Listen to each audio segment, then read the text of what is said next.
Hirugarren puntuarekin jarraitzen dugu, diru laguntzen plan estrategikoa, plan estratégico de subvenciones. Asier.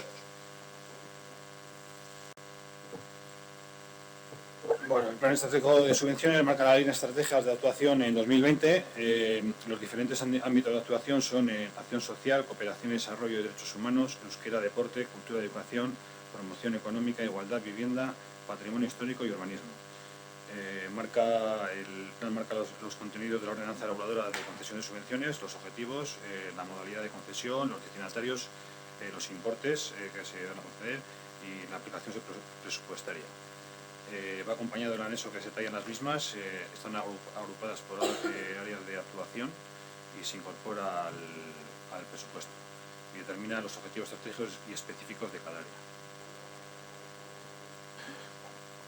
Es que es como Asier. Ernesto.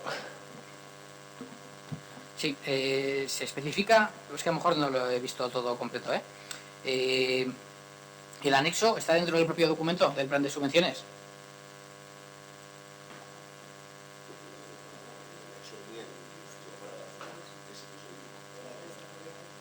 Vale, es el mismo con los importes y todo, exactamente igual que el del año anterior.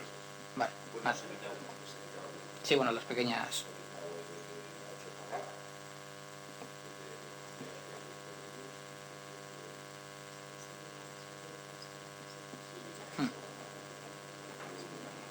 Vale, vale.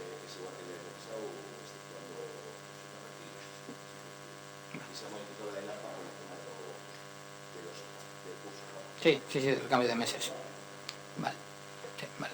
A ver, nosotros en este aspecto, pues bueno, igual que el plan anterior normativo, pues lo mismo, nos vamos a abstener y sí es verdad que nosotros los objetivos, bueno, ya es la tónica general y creo que ya se ha comentado varias veces, la falta de definición de objetivos de manera más clara y luego sobre todo el tema de la marca, de marcar identificadores que luego nos permitan valorar y demás, que no es algo que digamos solo nosotros, que también se reitera siempre desde intervención.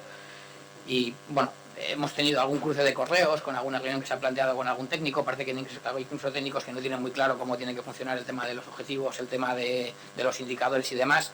A ver si cuando ejecutemos el plan de este año pues nos ponemos un poco todas las pilas.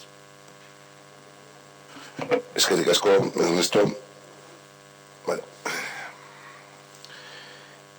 hirugarren puntuarekin, diru laguntzen plan estrategikoaren alde, abstentzioa, onartuta geratzen da.